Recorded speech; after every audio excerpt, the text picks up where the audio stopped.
All right, folks, coming up on Roland Martin Unfiltered for Thursday, February 7th, 2019, the Virginia political dumpster fire continues. Now a top Republican in their state has been associated with racist pictures and slurs in his college yearbook he edited. And Senator Kamala Harris has called for an investigation of the sexual assault claim against Lieutenant Governor Justin Fairfax. All right, a new bill introduced today in Congress would require corporations to reveal the gender and race of senior executives. The man who introduced the bill, Congressman Gregory Meeks of New York, would join us live. This morning, at the National Prayer Breakfast, Donald Trump said that faith led to the abolition of civil rights. The abolition of civil rights. Was it just a mistake, or did it reveal his own beliefs? Oh, yeah, you know we're going to deal with that.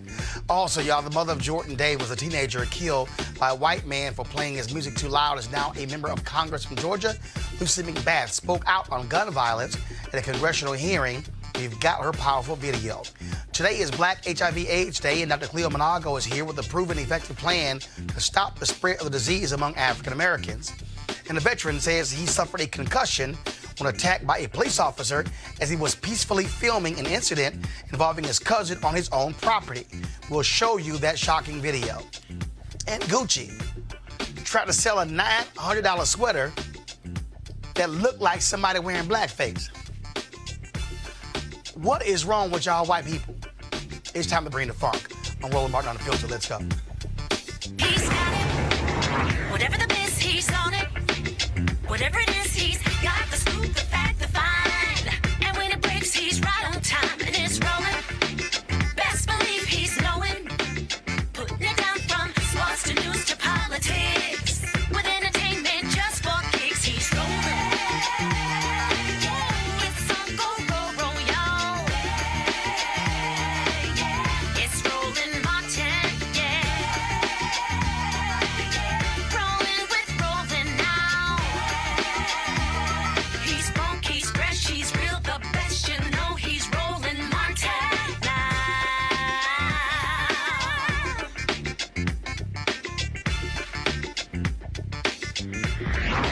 Martin. All right, folks, when you talk about Wall Street, we talk about corporate America. The reality is there are few African Americans who sit on boards of directors or also senior executives of these companies. In many cases, they're run still today, 2019, by white men. In Congress, Congressman Gregory Meeks of New York has launched a bill called the Improving Corporate Governance Through Diversity Act of 2019. It will require public companies to disclose the gender, race, ethnicity, and veteran status of the board of directors, their nominees, and senior executive officers. And this is critically important because for a lot of these companies, they don't want you to know exactly what's going on. Joining us right now is Congressman Gregory Meeks. So, Congressman, why is this important? Why did you say a bill is needed for this to happen? Because people were not revealing who was on their boards, who was in their C-suites, and the diversity is not there. And many people who are investing money, they want to make decisions based upon information. So now they know that if someone is not diversifying, they may not want to invest their money in these companies.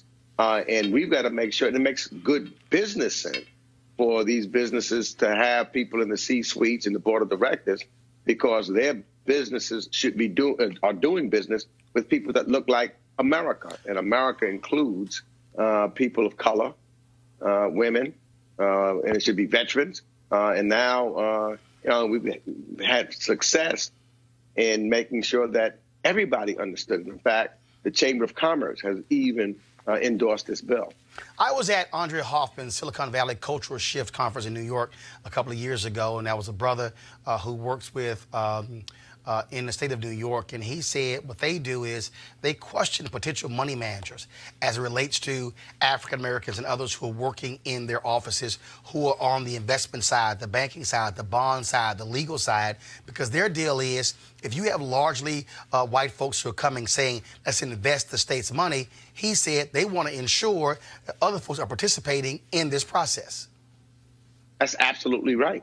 You know, when you look at like city pension funds, which is basically taxpayer money, and that they want people want to make sure that people who are investing those funds, number one, that they reflect them also, and the places where they're investing them. There's diversity in those groups and those companies, and Wall Street needs to change in that regard. Oftentimes I would go visit Wall Street and try to find what their diversity was like, and I've had CEOs can't find anyone, or at one case they went and brought a receptionist because that was the only person that they could find. And so if someone like me, who's a member of Congress, can't find out or don't know because they can't post it, then how could an investor? And that's why we put this bill together and worked hard over a period of time. It was building and trying to make sure that we have something that we can get passed. And I know this bill will pass the House. We've got a Senator Menendez is sponsoring it in the Senate side. We've got Republicans that are looking at it also, because it was significant that we got, for example, the NAACP that supports this bill. As I indicated, the Chamber of Commerce support this bill.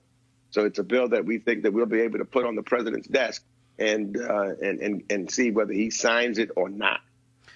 The thing that really jumps out on this, and again, for people who don't really pay attention to all this sort of stuff, is I think back to Maynard Jackson when he was mayor of Atlanta. I'm reading the biography of Robert Holmes about him right now. And that was one of the issues when he became mayor. When he called the banks in, he said, look, the city is putting money into your banks. Y'all better go find some black folks to put on your boards of directors. And many of them, they were upset, they were angry, and they said, oh, we don't know any blacks who even qualified. He said, well, we're going to pull our city money out of your banks. And the reality is, when you think about a city like New York, significant black and Hispanic folks who live there, who also work, this is where you leverage your power to force change. The reason Atlanta is the city it is today for black business is because of Maynard Jackson, followed by Andrew Young, followed by Maynard Jackson, followed by Bill Campbell and Shirley Franklin and Kasim Reed. They have used political power to force economic change. Absolutely. I just came back from Atlanta to see still what they're doing now around the universities, whether it's Spelman, in particular, which I was visiting, and see what's happening there with some of the same groups that started around Maynard Jackson's time. And now what we're saying to financial institutions, when you diverse those boards, and we have individuals, for example, making sure that we have community reinvestment act that we're going to modernize. They know to make sure there's investments that's being done in every community, but communities that need development. They know to make sure that small business loans are going to diverse individuals, minority businesses, so that they have access to capital. They also understand the needs and concerns of various communities, where if you don't have them on your board, then you don't know that these banks will invest in certain areas. So that's why this is significant. And that's why, especially when you talk about city and state pension funds, we've got to, they need this information so they can say that we're not going to invest. One of the ways that we was able to, for example, going way back to get the end apartheid in South Africa, was saying that we knew that there was no folks there, so that was a disinvestment because we didn't like what was going on. Well, with the pension funds, now we can say to companies and to banks that if you're not diverse, if we don't see that, we're not going to invest any money into your facility, into your institution, and then that will have a substantial effect on them, because a lot of the banks, the way that they survive is based upon public pension funds. And so without them, they will not be able to receive the kinds of rewards financially that they have for managing those funds. All right. Well, we certainly appreciate this bill. Hopefully it gets passed in the House, in the Senate, and Trump signs it, because it is vital when it comes to information, and information is power. Congressman Gregory Meeks, I appreciate it. Thanks a lot. Thank you. Good to be with you. All right. Thank you, sir. All right, folks, let's talk about Virginia. Today we learned that the Republican leader of the Senate was the editor of a yearbook at the Virginia Military Institute, a private high school. The yearbook featured pictures like this. These pictures were first uncovered by the Virginia Pilot newspaper. State Senator Tommy Norment was the managing editor of the VMI bomb in 1968, the first year black students were admitted. Now, beyond the pictures, there are racial slurs. Norment said he was one of 7 working on the yearbook, and he didn't endorse or associate himself with what was on every page. Way to take responsibility. Now, there had been no major new developments today, but let's review the scandals affecting the top Democrats in Virginia. And you remember that Governor Ralph Northam's medical school yearbook page has one person in blackface and one in Klan robes on his page. There are other pages that have folks in blackface, and Northam has been quiet since his terrible Saturday news conference, and there have been no new calls for his resignation, which is hardly surprising because of all the local and national Democratic polls have already done so. Now, silence, too, from Lieutenant Governor Justin Fairfax after the woman who accused him of sexual assault back in 2004 detailed the encounter from her point of view. Now, some national Democrats, like Senator Kamala Harris, have suggested the account from Dr. Vanessa Tyson is credible and called for an investigation. As for Attorney General Mark Herring, who admitted that he, too, had worn blackface, he might survive for 3 reasons. He came forward before getting caught, did significant outreach to other Democratic politicians. If the governor and the lieutenant governor resign, he would be the one man between the governor's mansion and the Republican Speaker of the House of Delegates. Okay, unless anyone think Virginia's racist past is in the past, get this: if Virginia police sergeant assigned to monitoring protesters around Governor Northam's racist yearbook photo has been suspended for having possible ties to white nationalist groups. And then, of course, Jerry Falwell Jr., he had to get in on this. He commented on this: my family has lived in Virginia since the 1600s. Virginia would never elect people like Northam, Fairfax, Herring, Warner, or Kane without the votes of federal government employees in Nova. They are all an embarrassment to Virginia, and the founders never intended the District of Columbia to sprawl out into Virginia. Okay, here's the problem with that. Actually, the District of Columbia used to actually be a part of Virginia. Yeah, it actually extended out where Alexandria and Arlington, Virginia are today. And why did they split? Because they thought D.C. was going to outlaw slavery. See, it's amazing what happens that we also talk about Jerry Falwell Jr., whose family empire was built around white supremacy. Yep. Okay, let's just be real clear. All right, but then it's the same Jerry Falwell Jr. who, when Reverend William Barber and the Poor People's Campaign, when they were actually having an event in Lynchburg, Virginia, where Liberty University is located, told the Lynchburg Police Department, the campus police department, if any of them step foot on our campus, arrest them. Yeah, Jerry Falwell Jr. said, arrest Christians who are fighting for poor people. Jerry Falwell Jr., you can kiss my ass. All right, let's go to our panel. I'm not going to, somebody got to go and say it. Let's introduce our panel, Dr. Greg Carr, Chair, Department of Afro-American Studies, Howard University. We also, of course, have C.J. Jordan, CEO, Jordan Management Group, A. Scott Bolden, former Chair, National Bar Association, PAC, and also Cleo Monago, behavioral health expert. So let's just go ahead and just, let's deal with first with Fairfax. So Senator Kamala Harris calls for an investigation. Okay, so here's the question. What's the investigation? Well, I mean, we know Kamala Harris is running for president, so she said what she needed to say. There were 2 people involved, by both of them, Dr. Tyson and Justin Fairfax. Only 2 people were there.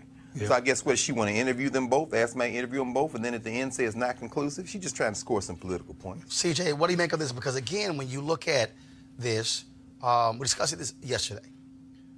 Tyson, in her statement, said it happened 2004, Democratic National Convention. She told no one. Then she told her friends in 2017.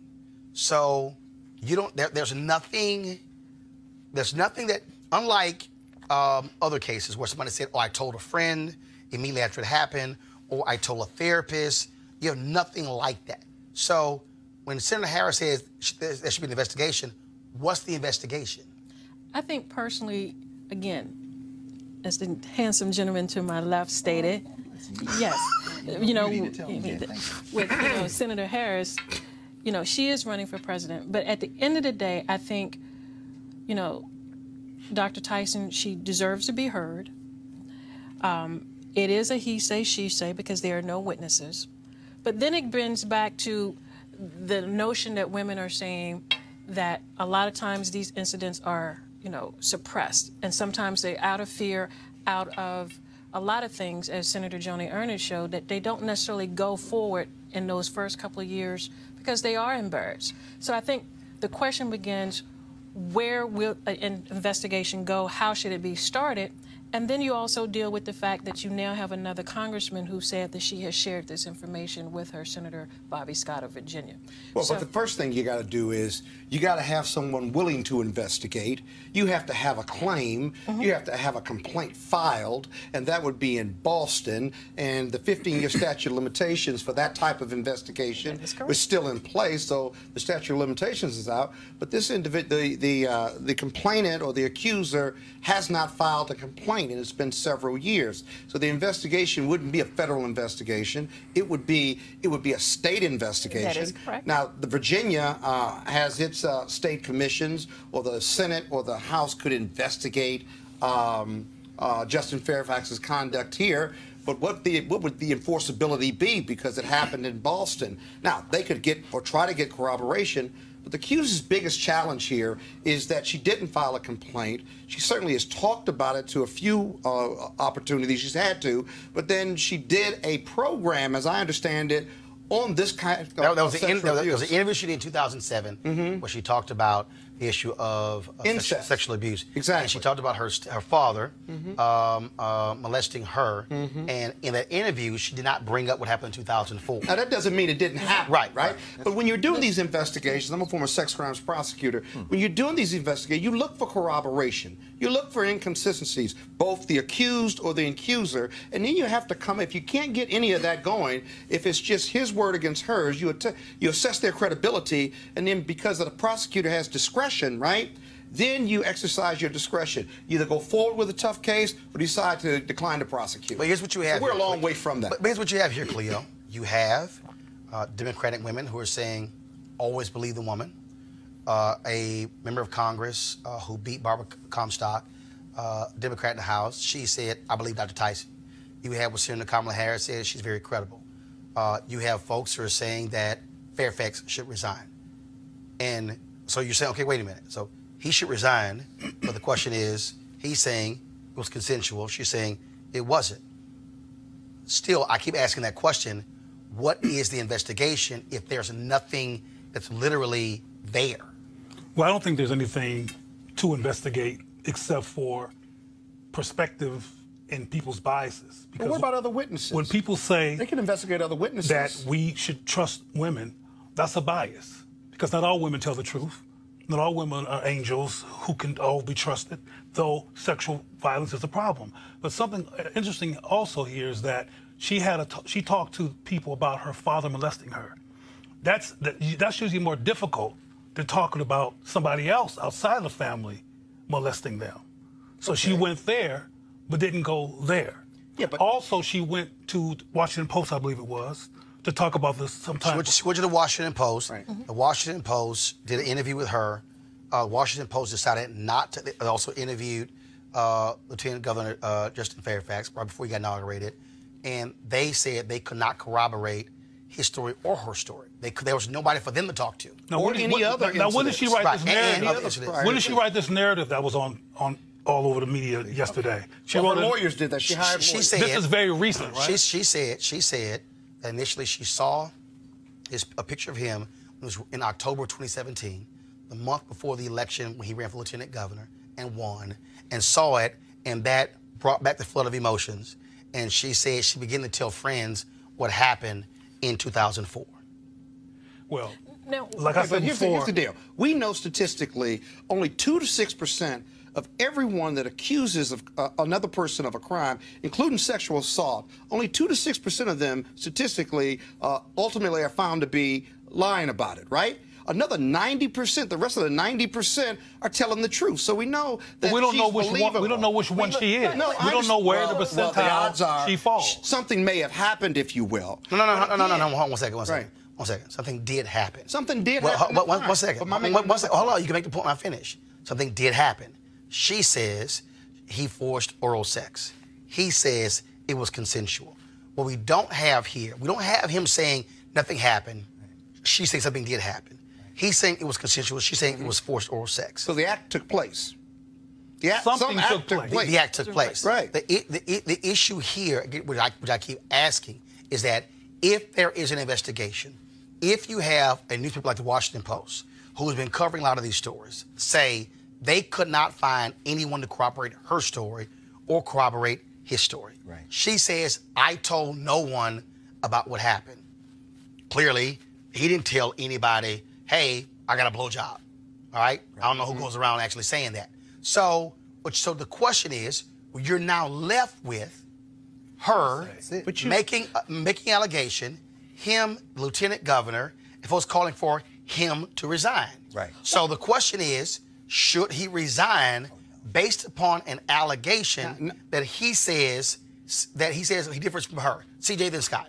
Well, the question becomes, she also stated that after the incident that she avoided him the rest of the convention.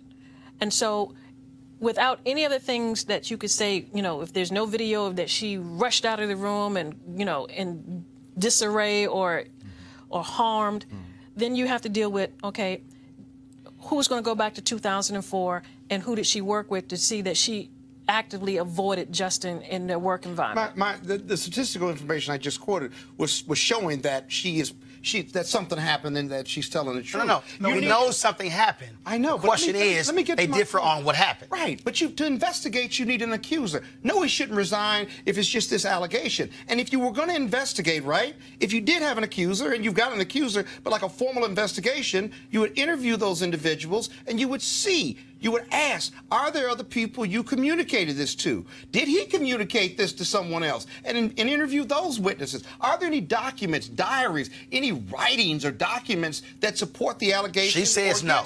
She says. All right. She says she did. Okay. But if you're going to have a formal one, you'd have a formal investigation to prove the same thing. Okay. So then the question is, what's that formal investigation? Does she have to file? Does she have to file something? Yes. Well, she has to file something. She can file something with the Senate or with the Boston Police Department. Oh, with the Senate. Well, the Virginia Senate. Okay. So she would have to go back to the Boston Police Department, which now calls into question what if they're using statute of limitations, how long is that, all of that. She's within the statute of limitations go of the ahead. Massachusetts Right, but law. also she needs to, she stated that she avoided him. So who else were her supervisors in that work environment that she and Justin were in that will show and acknowledge? He was working for, they were for different people. Right. They weren't. But How long ago was the Washington Post article? No, that wasn't a Washington Post article. I mean, the investigation for She an approached the article. Washington Post in late 2017. Okay. And then they decided by early 2018 they did not have anything to corroborate the story, so therefore they did no story. So my question would be, why didn't you file a complaint ever? Well, either way, I mean, let's Well, no, but she stated, hold up. Right. But she stated that when she saw that he could become governor, that's when she was like, this is unfair. What was unfair? Him being governor? Him becoming governor. So what she did, Knowing he had conducted so what himself she that way. did was she shared the story with a friend in a private chat. The friend grabbed a snapshot of that, sent it to a website, and according to that website, they said she gave permission that it could be used. Right. I mean, at the end of the day, Or at least the friend. well, let's hold out the possibility of investigations, and the political damage has been done. Exactly. Mission accomplished by these right-wing white supremacist Breitbart crew.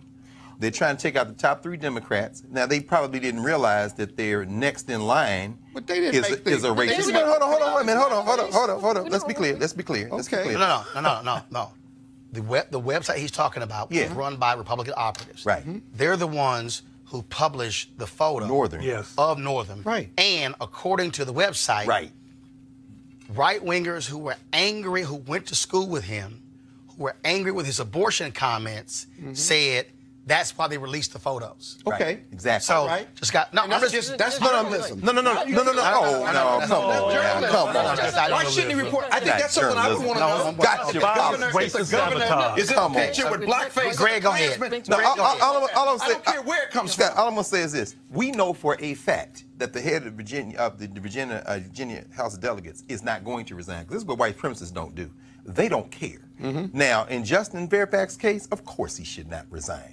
Let it be a full investigation. If something else comes out, fine. But the political reality is this: if and when Northern resigns, and there's some talk now that Northern could have coordinated this with Henry or not. But either way, to get Fairfax To normalize this blackface. Well, if Fairfax is elevated to governor, this may be the 3 years of his governorship, because the political reality is that when he runs, they're going to hang this around his neck like an iron chain. But he can run for another term. Well, and lose. Not Northam's term, which would give him 7 years. Well, but no, that's what I'm saying. He'll lose an election. Final comment, CJ. Even the Attorney General will have to step aside to do an investigation. So who are you going to have to do a fair investigation? Oh, I couldn't care less. Why would the Attorney General have to step aside? The goal was character assassination. Right. That was the goal. Mission accomplished. And that was accomplished. No question. That was All the right, goal. folks.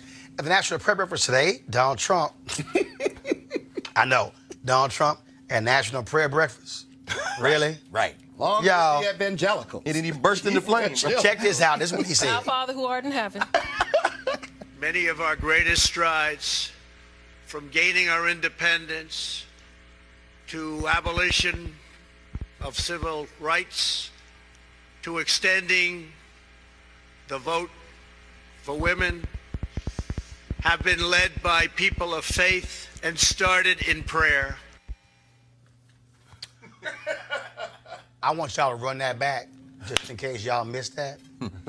Press play. Many of our greatest strides, from gaining our independence to abolition of civil rights to extending the vote for women, have been led by people of faith and started in prayer. Now, apparently that was supposed to be a reference to the abolition of slavery. I guess he didn't want to even use the word slavery, so he substituted civil rights as if those two things are interchangeable. In his I mind. don't know, Roland. I think, a couple of things. Number one, clearly Trump is not well. His laborious breathing, his kind of slow pace. Exactly. And he was trying to stay on teleprompter. And we've seen this consistently with him. He cannot read teleprompters, and he never admits whether he's making a mistake. It's psychological for him. I believe that instead of to, that read of.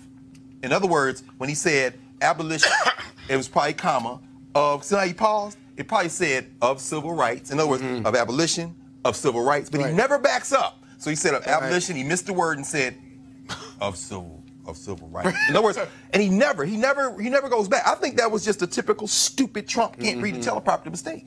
Or that he couldn't put two and two together when deciding that. That's right. Say, I can't say that. That's right. This has got to be wrong. If you look at it, Scott, I think you're right. You know if you look at it, you can see him. That doesn't he looks pain. absolve. He looks pain. That doesn't absolve him. It doesn't. Of responsibility. So the issue, CJ, is here is that this is an administration that's got a serious problem with civil rights. If you go from the Department of Justice to HUD, to Department of Education, to every single department, there literally is an undermining of civil rights in this administration, which is undeniable. I don't see that. Where is that undermining? You don't see what? Where is that undermining? Can you bring me a tissue? No, bring me a tissue. Break down. Bring me a tissue, please. No, I'm. Bring me a tissue. Bring me a tissue. You gonna make her cry? I need you to clean your glasses. I don't need to clean my glasses out before He put the napkin down. CJ, my Lord.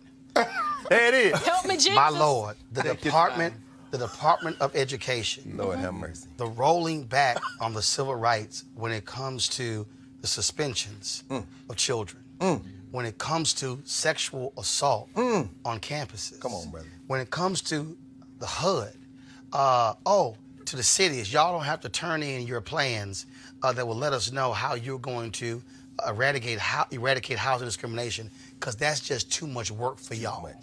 Consent decrees. When you talk about police. Yes, consent decrees. When Jeff Sessions immediately after coming in goes to Baltimore, tells a federal judge, we want to pull out of the Baltimore consent decree, when the mayor of Baltimore, the police commissioner of Baltimore says, yo, we're cool with it.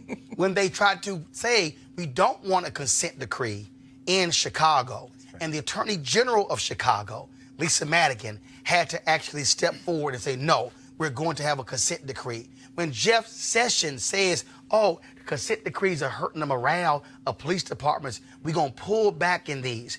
When one of his last acts before walking out of the door after Trump fired him was to make it harder for future consent decrees for the Department of Justice. Shall I continue? Oh, Section 2 of the Civil Rights Act, the Voting Rights Act. The Department. The Department of Justice did not file one Section 2 challenge. I'm gonna take me a cough drop. No, I'm just saying. The sitting Attorney General today said, "I'm not going to appear before Congress until you all remove this subpoena." These people are flaunting their hatred of civil rights and people who look like us. Now, that was just a few. So what are you trying to convince her of? From the prosecution of voter suppression cases in North Carolina, South Carolina, and Texas, and ask for the cases to be dismissed, leaving the private companies, or rather the nonprofit companies that are fighting voter suppression in those jurisdictions, leaving them alone to fight it without having the strong backing of DOJ, which makes a difference with federal judges in federal court when it comes to legitimacy and credibility in putting forth statistics and historical records to convince the judge that they need to redo these lines, or they need to throw out these plans that they put forward, including opening up more voting places over the weekend. Can I see that we didn't gave you 6-7. Yeah. Well, again, like I stated, and thank you for this too. You haven't used it yet, though. And I'm not going to use it because, one, we haven't rolled back anything. I think one of the things that you have to look at with this particular administration is consent decrees and voter suppression, withdrawing from those. That's clear evidence of their resistance to being repugnant to civil rights and voting rights, for that matter. I truly believe when it comes with consent decrees, those consent decrees need to be reviewed and updated every 3 years. Wait, there are CJ. Let me finish. You gave me a tissue. CJ, you said you said those consent decrees. Yes, those. Which ones? In every city, whether it's Baltimore or Chicago, CJ, Cleveland. CJ, let me help you. So CJ, I'm gonna help you before you continue. No. Because see, right now you better write some checks. Your ass can't cash. I got a big ass, no, so I can cash them. But guess what? I'm gonna help you, CJ. Black TV right here. CJ, the consent decree in Baltimore had not even been agreed to. Had not even been signed by the federal judge before Jeff Sessions wanted to pull out completely. So when you say it needs to be updated, no, hold up. He went in, but the federal judge is like, no. So when you say it needs to be updated, he doesn't want them at all. Jeff Sessions does not want any consent. Oh, Bill Barr. Okay, let's talk about Bill Barr. Bill Barr and Cleo, like you say, Black HIV Day. Remember when they locked up all those Haitians? They were in the ocean, stopping Haitians from coming here. That was when Bill Barr was the Attorney General. And then they locked them in Guantanamo Bay. And then they segregated the Haitians with HIV. So they created the world's first HIV camp. Oh no, come on. And that's the dude they voting on today. Come on. That was at a point in time when we were on heightened alert. Throw the Haitians under the bus. No, I'm not going to throw no Haitians under the bus. High alert for what?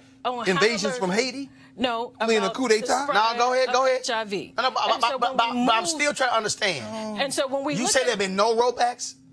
And say again, when it comes to consent decrees, whether decrees, by the way, the decrees, whether we deal with it in Baltimore, whether we deal with it in Chicago, whether we deal with it in Cleveland, they need to be reviewed. They need to have more input from law enforcement, separate of the community. What are you talking about? Do you know what a consent decree is? No, I do. Okay, let me help you out. Okay, I'm educated. Cleveland is under its second consent decree, and I understand in a decade. The consent decree is because of rampant, proven police abuse. So when you say this should be reviewed by law enforcement, I say updated every 3 years. And to also take in a fair take from law enforcement. Hold on. A fair take from law enforcement. A view, yes. If the Department of Justice, if it's their job to go in and investigate, in your mind, you want them to say, okay, here, Cleveland Police Department, can y'all please review our report on y'all whooping ass and then make some suggestions? Ass whooped. Wait. Wow. Oh. So you endorse police brutality? No, I don't. You just said yes, you do. But when is it appropriate for them to quote feed some ass? You just said some folks ass whooped. I said maybe some need their ass whooped, but I don't believe it. So are you endorsing police brutality? What are we talking about? That's what I don't endorse the police brutality. But I'm trying to understand. I do not. If they go in, and first of all, you said the community. Do you know how they arrive at consent decrees? Oh, yeah. There it is. There it is. Hold on, stop. Yes or no? Yes. How? So based on that and the empirical data, you have an outside monitor, which makes quite a bit of money to come in and review what the city does with law enforcement. You have citizen panels that sit on this panel, and they sit down and look at all the data and determine if the law enforcement side is meeting the objectives that's been set out. No, see, you're wrong. You're wrong. But that's what my interpretation is. CJ. That's my interpretation. You're wrong. The way you even arrive at a consent decree. It's lawsuit. No, you don't. So tell me, break it down. Let me help you. Okay? Please do. See, right now, you're struggling. I'm not so struggling. take a break, take a drink of water. You want a cough You don't- drop? no, you I ain't can got help no you out. water. You don't- I'll bring you one out. You don't let us have What it on the happens table. is when you have these cases of consent, when you have these happen, people call on the Department of Justice. In some cases, mayors Yes. call in the DOJ. Yes, they like do. Mitch Landrieu did in New Orleans. Yes, they Like did. Ramsey did in Philadelphia. Yes, he did. Come in and assess their departments. Absolutely. When they come into a city like Chicago, they came in and they actually did interviews. That is They correct. interview communities, people in communities, regular ordinary folks, organizational leaders. They interview police officers. Exactly. That's In correct. Chicago, police officers admitted using the N-word. Yes, they did. Police officers admitted how they handle prisoners. So what then happened is the DOJ then comes back, takes that report, their assessment, and then begins to say, we believe these should be the remedies in order for this consent decree. Absolutely. They then have to have a federal judge Just sign sign off. off on that consent decree. That is correct. So what you're saying is you want law enforcement to have input in a report, and they already have had input in. Right. So No. you want them to be able to say strike this out. Is that what you're trying to say? Not strike it out, but it needs to be reviewed from additional input because if they Oh my God! You said If- what is additional input? input from law enforcement, if they are meeting goals and objectives that are set in the document, then they, along with They the help citizen- set up the goal. Okay. And if they're meeting it, it should be reviewed to see if those things that they've met can be either I'm gonna strike help you or one last doubted. time. I'm help you one last time. When you're in a consent decree. I understand. No, CJ. When you're in a consent decree, that's what they do.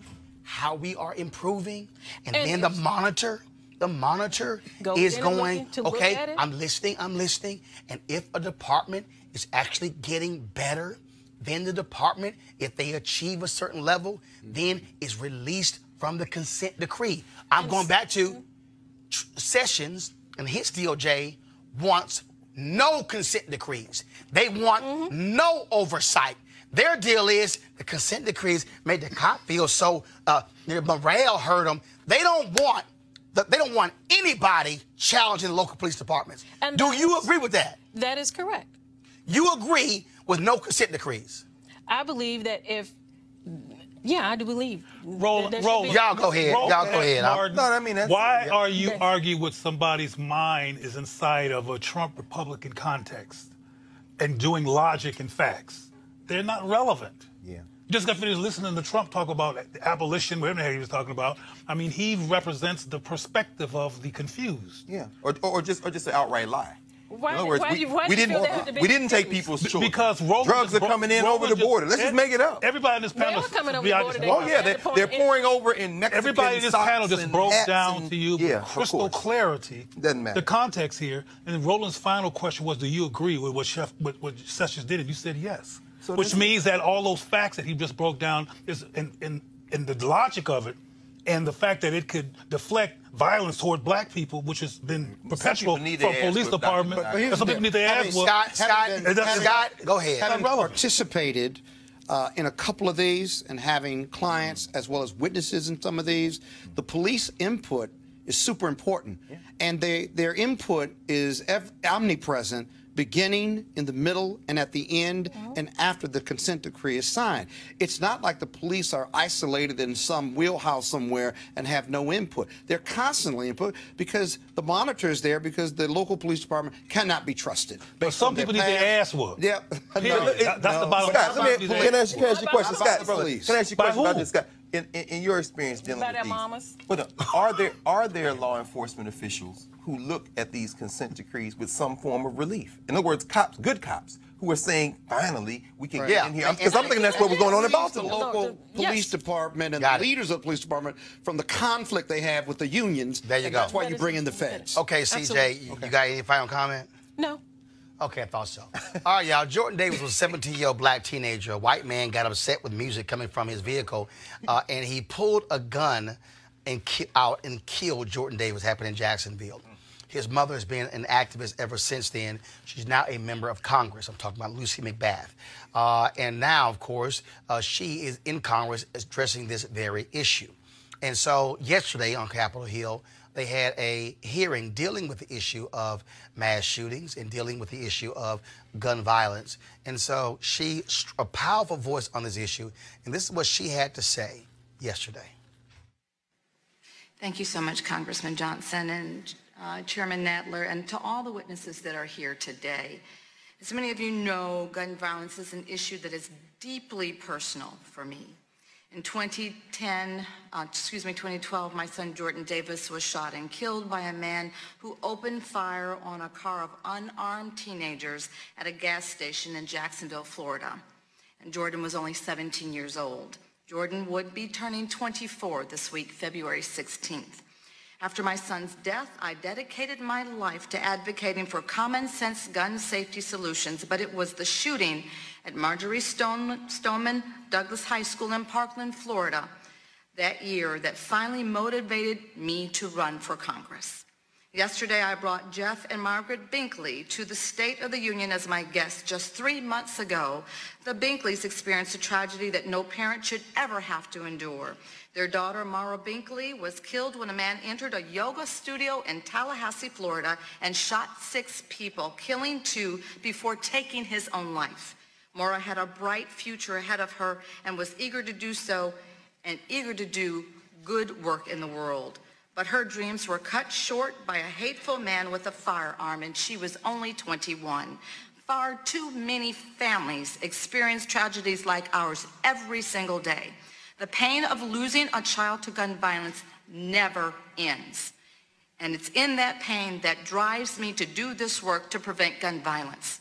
These stories are vitally important as we work to pass common sense safety legislation to keep families like ours from experiencing the horror and heartbreak brought on by gun violence. The Binkleys believe that a policy solution could prevent killings like the death of their daughter. They have become advocates for extreme risk laws often called red flag laws. That these laws can prevent both murders and suicides by temporarily removing weapons from those who are a danger to themselves and to others. Our community and our nation cannot wait any longer for common sense gun safety solutions like extreme risk laws and universal background checks. And I look forward to discussing this issue further during my time for questions. Thank you. All right, folks, here's a word from one of our partners. Are you desperate for a good night's sleep, Scott? Then listen up. Studies show lack of sleep causes stress, irritability, weight gain, and even death. But you already know how bad it is when you don't get enough sleep, don't you? And you tried sleeping pills, Scott, with their annoying and potentially dangerous side effects. Now, maybe you wasted money on the latest miracle pill, CJ, that promises a good night's sleep. Have any of these worked? If not, we might have a solution. It's convenient, inexpensive, has 0 side effects, and it flat out works. So if you want to experience deep, restful sleep starting tonight, Scott, visit www.sleepmusic.com. Now, this weird little known trick is already helping thousands of people around the world experience better sleep, deeper rest, and happier mornings. Erica would love that, Scott. And with a full 90-day money-back satisfaction guarantee, what have you got to lose? So visit sleepmusic.com to see how this amazing sleep solution can help you. Use the promo code RADIO to get $10 off. That's www.sleepmusic.com. Use the promo code RADIO to get $10 off. All right, folks, today is National Black HIV/AIDS Day, and 50% of black gay men are likely to become HIV positive. a higher percentage than any other group in America. Now, it's a huge issue that really does not get the level of attention it does across the country. And I doubt very seriously you saw any of these cable news networks and broadcast networks even deal with the issue, today being National Black HIV/AIDS Awareness Day. Joining us right now, Dr. Cleo Monago. Of course, you know him, being a panelist on the show, and also a behavioral analyst, been very much involved in this whole issue of HIV/AIDS and African Americans. He also has developed a successful public outreach campaign to stop the spread of HIV/AIDS among African American men. Now, Cleo, I start that point that way by saying not getting covered, because the reality is, when you still talk about this issue, it is still done through the prism of how it was set up initially, white gay men.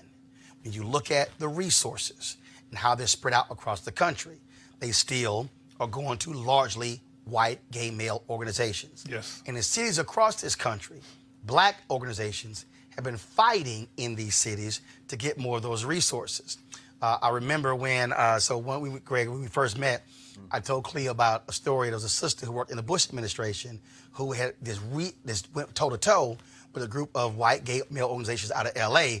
Cleo was like, "How you know about that?" I was like, I was shocked. And again, this was a sister, Pat Ware, who they were angry because she was talking about she was there under George W. Bush, shifting those dollars towards the black community, especially black same-gender loving brothers.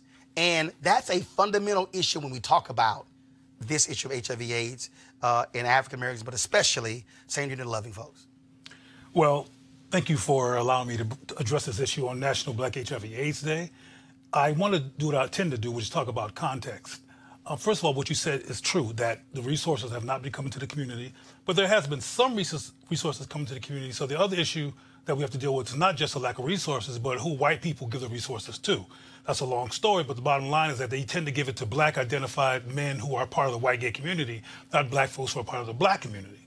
So even when these people who are physically black get the funds, it gives the optical impression that black people are being served. These are black people selected by white people who they literally sleep with, which is a whole nother thing. And if you think I'm just being exaggerating here, the majority of the same-gender loving black people in the media, Don Lemon, Lee Daniels, Wanda Sykes, Jason, whatever his name was, who played basketball, they all have white partners. So even the media only showcases same-gender loving people who have white partners, just like the HIV/AIDS field is the same way. They use black people as surrogates and Trojan horses to turn things back around into white power through a black face. We've seen a lot of that in politics as well. But what I want to mention, though, in terms of success, and then I want to talk about the resistance to it, is that I developed a model in the 90s called critical thinking and culture affirmation. It's a behavioral change model that helps people to replace faulty reasoning with exemplary reasoning, help to increase critical thinking, and to do what I call trance breaking. As I've talked about a lot in this on your stage here, is that a lot of black people are in a post-white supremacy trauma trance.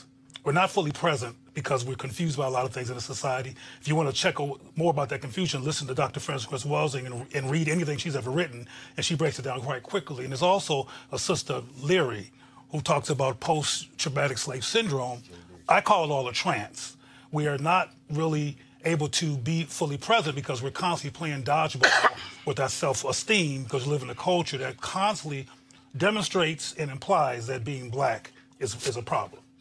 One of the things that helps to get people to become awakened from the trance and bring them into cognitive clarity and out of emotional disorientation is if you help them to understand the dynamics in this culture that leads to the disorientation.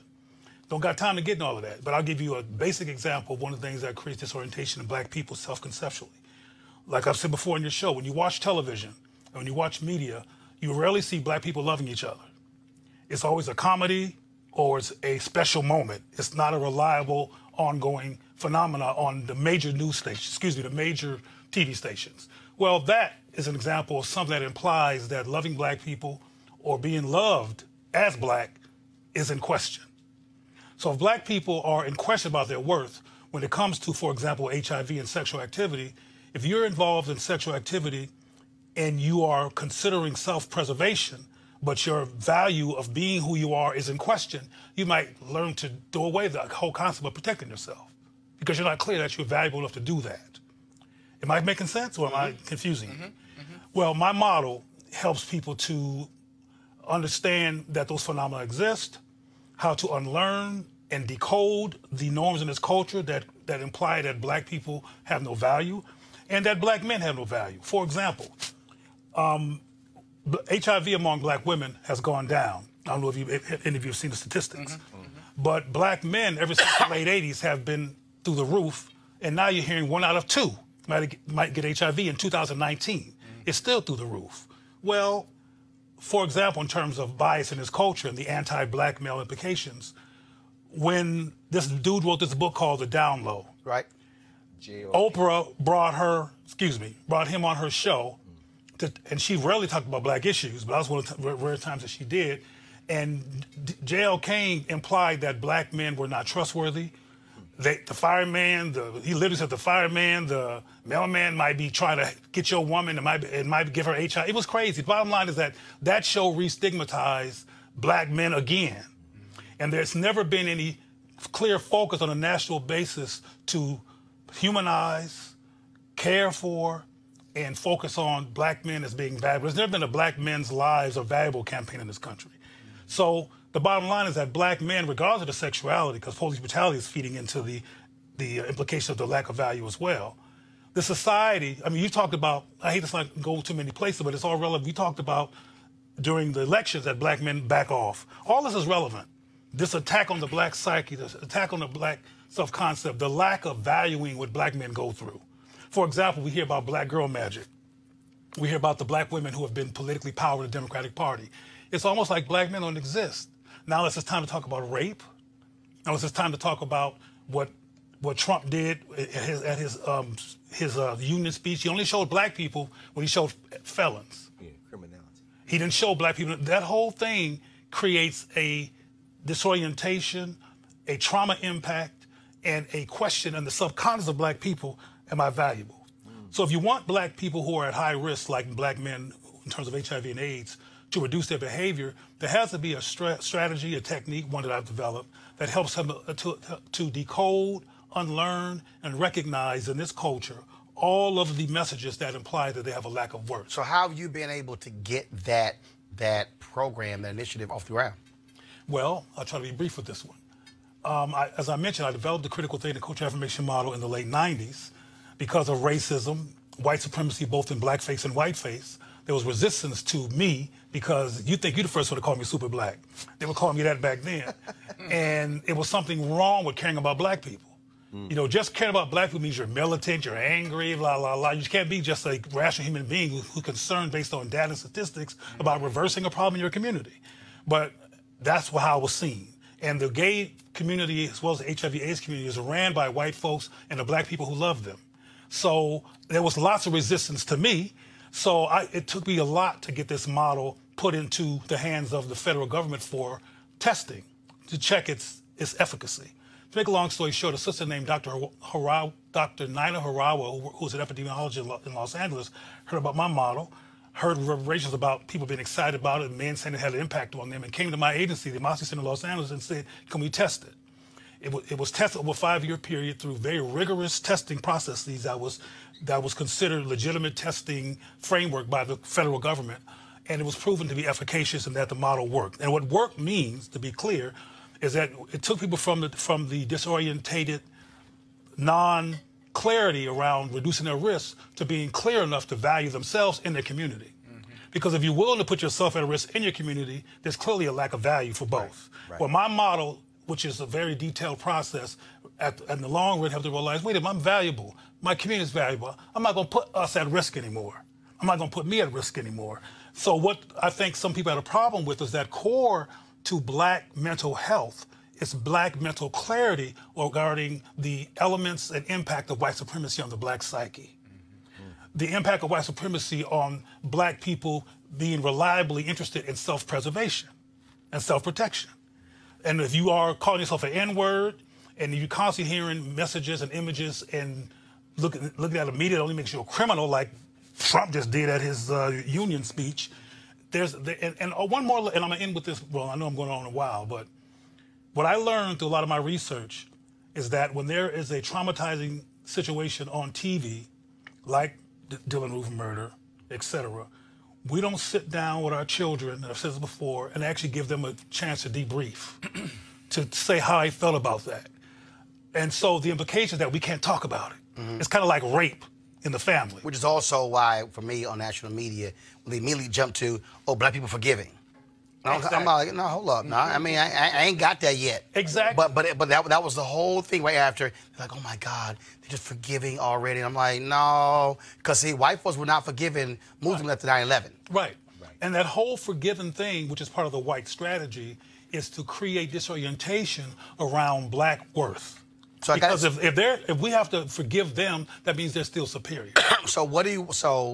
Last question. What do you want the audience, what do you want folks to do next? Ooh, a lot. Well, I want the audience... We ain't got a lot of time, but go ahead. I know. First, I want the audience to do its own research on CTCA, the Critical Thinking and Cultural Affirmation Model. You can go on, you can Google it and check out for yourself. CTCA? CTCA, Critical Thinking and Cultural Affirmation. Got it. That's what the model is called. I want black people to understand that HIV and AIDS is still here. Yeah. There are still black people dying from HIV and AIDS more than anybody else. They're now comparing the amount of HIV among black people, black men in particular, to sub-Saharan Africa where there's less resources. As a matter of fact, Uganda is doing better than African Americans when it comes to HIV and AIDS because they have more cultural cohesion than confused African American folks. Last thing, Dr. Carr mentioned the Haitian issue. I think we know by now that the Haitian blaming of HIV was racist, wrong, and not true, and that white people from Europe, white gay males from Europe and the United States went to Port-au-Prince and bought the bodies of poor people that they made poor and brought HIV there. When Connie Chung, who was the main person talking about it back in the day, found that out, she didn't recant. She was the main person that said it came from Haiti because she got the script. She never recanted. So all of these, and even the monkey thing got issues. You know, the green monkey thing. It did not come from a green monkey. No, of course. So all of these implications that black people are to blame, that black men are to blame, and no intervention by black people. See, black people need to tell their children that white supremacy is a social corruption that makes being human a challenge because inhuman people are running things. And they need to also understand that it's wrong, not you. See, black men would be more involved in self-protection if they were clear that it's not them who's the problem. But white supremacy has a lot of us questioning ourselves, including we should protect ourselves during sexual interaction. And we have to teach our children and each other that we're valuable enough to not get sick, not get HIV, and not put ourselves at risk, and that we need to learn how to decode the norm of white supremacy in the American landscape. All right. Where can people get more information from you? There's a website they can go to? You can go to the Black Music Exchange National Headquarters Facebook page. That's where most of our information is on. You also can find us on Twitter at BMX National. And you also can find me by just Googling my name. And again, look up CTCA for yourself. It was approved by the federal government as an efficacious model. But now the CDC has backed off of behavioral models and they're now using drugs, PrEP, to be specific, as a primary means of preventing HIV, even though everybody can't use PrEP successfully. So behavior is important still, that we change our behavior to reduce our risk and be understood about that we're important enough to be saved from HIV. All right. Dr. Khalil Manago, we appreciate it, man. Thanks a bunch. Going to a break. We'll be back at Roland Martin on the Field in just a moment.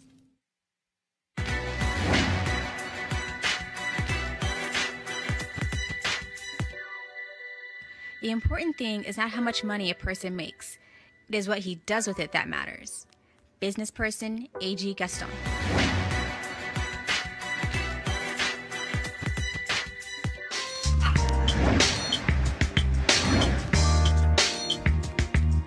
Y'all switch out. Stop talking. All right, y'all. Our HBCU Giving Day school is Denmark Technical College. That's www.denmarktech.edu. denmarktech.edu. All right, folks. Here's another one of my partners, Ford Cares. Calling all HBCU alumni, students, and leaders. Enter the Ford Motor Company HBCU Mobility Challenge. Can y'all calm down? I'm working here. Thank you. Can y'all win? You can enter the HBCU Mobility Challenge and win $25,000 for your school. Now, building on their long-term support of HBCUs, Ford is looking to improve mobility in HBCU communities through innovative solutions. Now, the winning program will receive a grant of up to $25,000 to implement their proposal. Now, the deadline to apply is March 31st, 2019. Let me say it again. The deadline to apply is March 31st, 2019.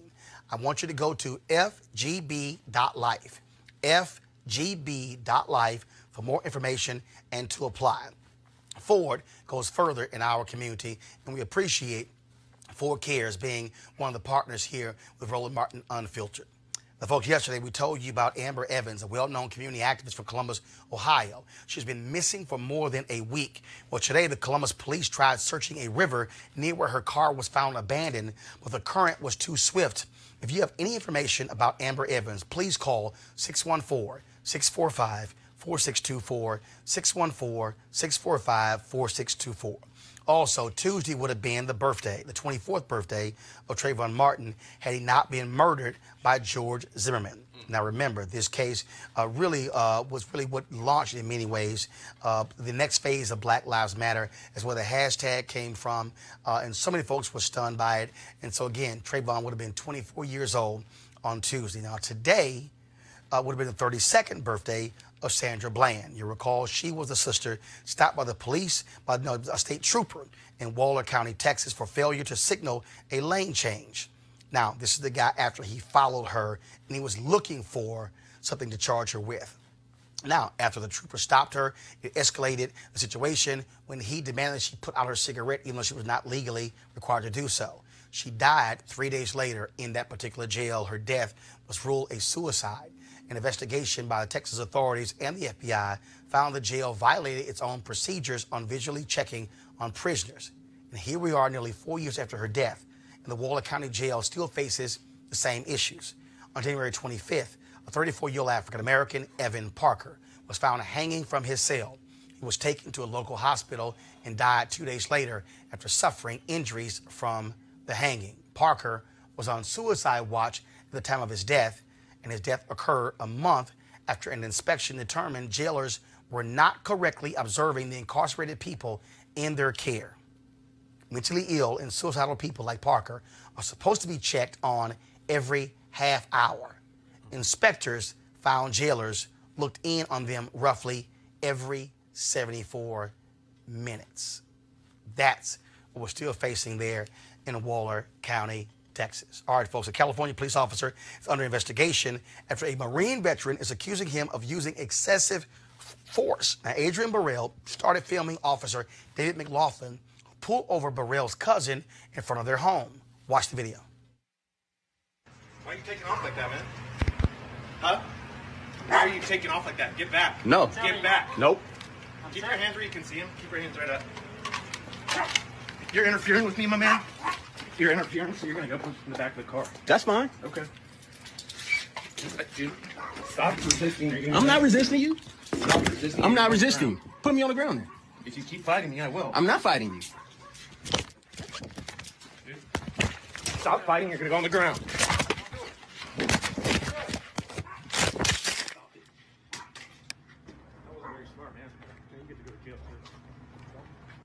Burrell says he suffered a concussion from McLaughlin's use of force, which included slamming him into a wall and a pole.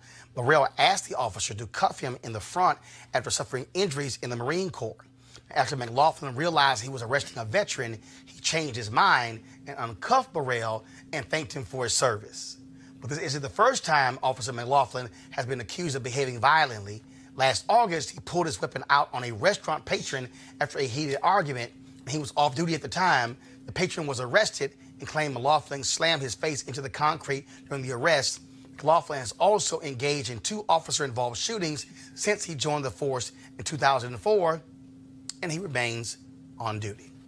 I mean, this, Greg, is, we see the video. We see the distance between him and the officer. The reality is these officers do not want them being recorded, which is why they are against body cameras, because they want their side of the story told, because they don't want to have to deal with that video. Well, absolutely. I mean, this man thought he can just control that man's black body. And, you know, in this instance, I would agree with you, CJ. some people need their ass whipped.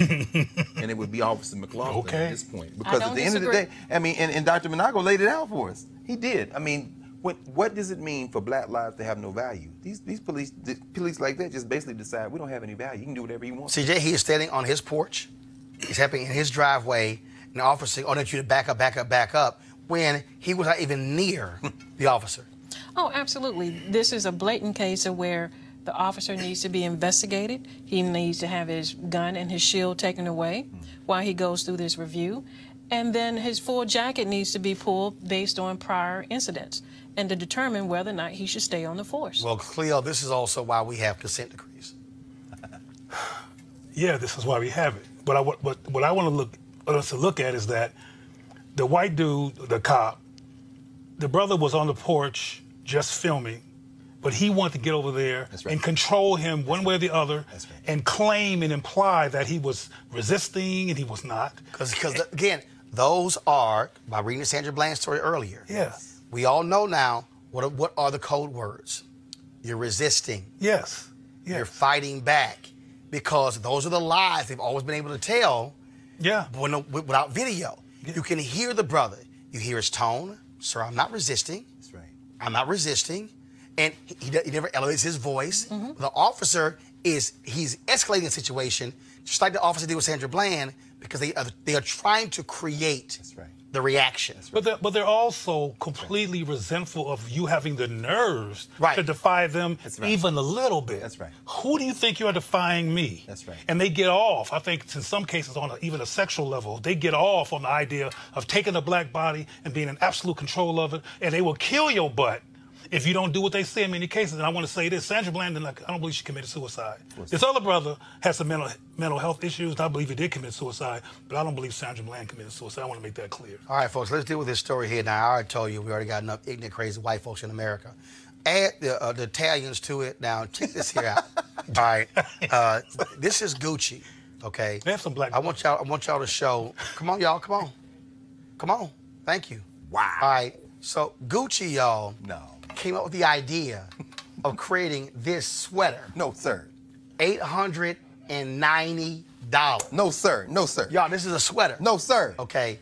This is a sweater from Gucci. That's not real. That's Photoshop. An actual sweater. Those lips are made out of fabric. They got their ass whooped on social media.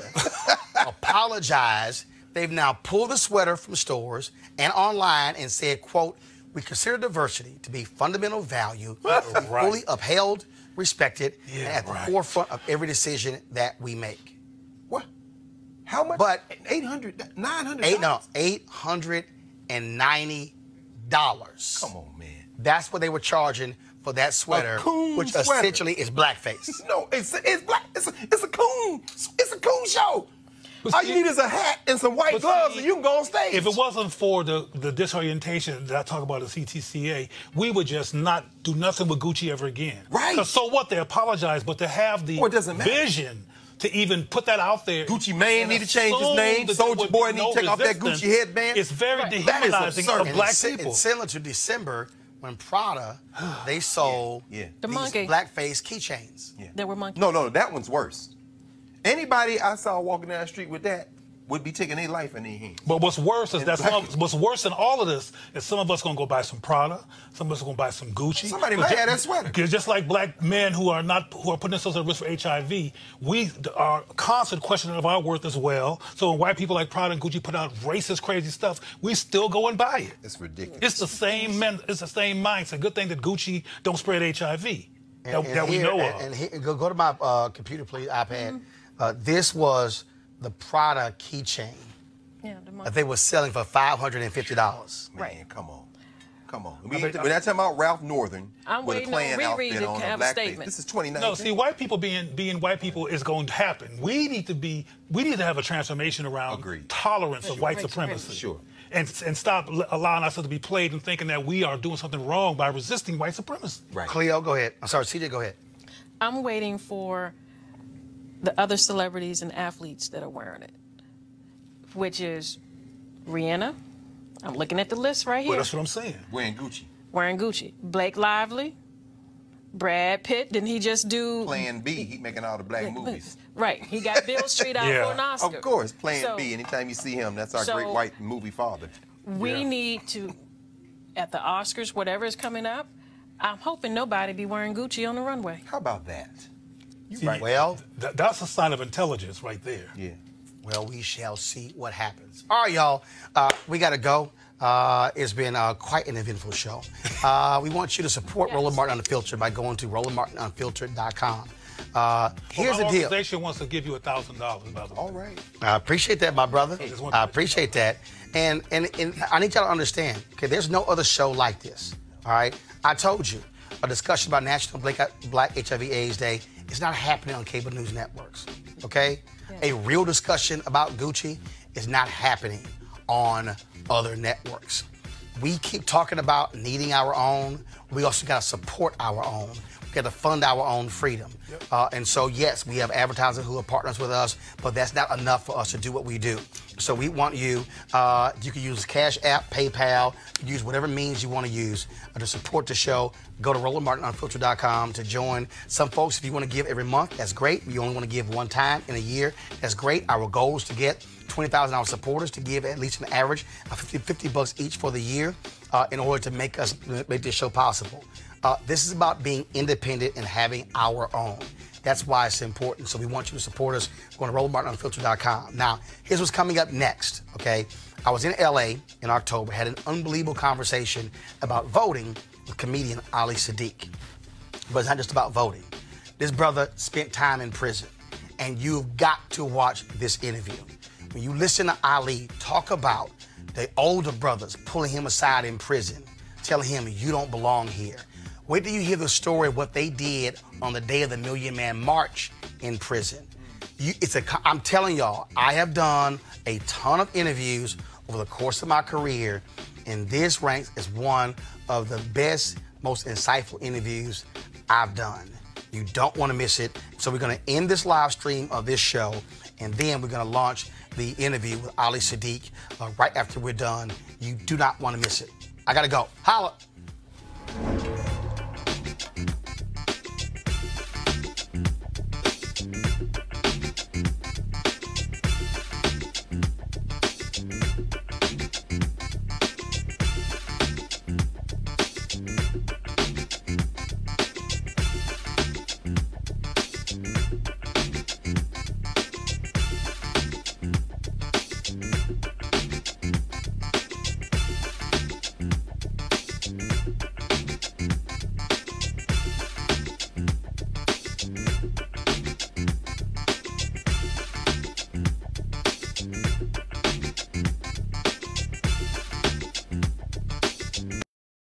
You want to check out Roland Martin Unfiltered?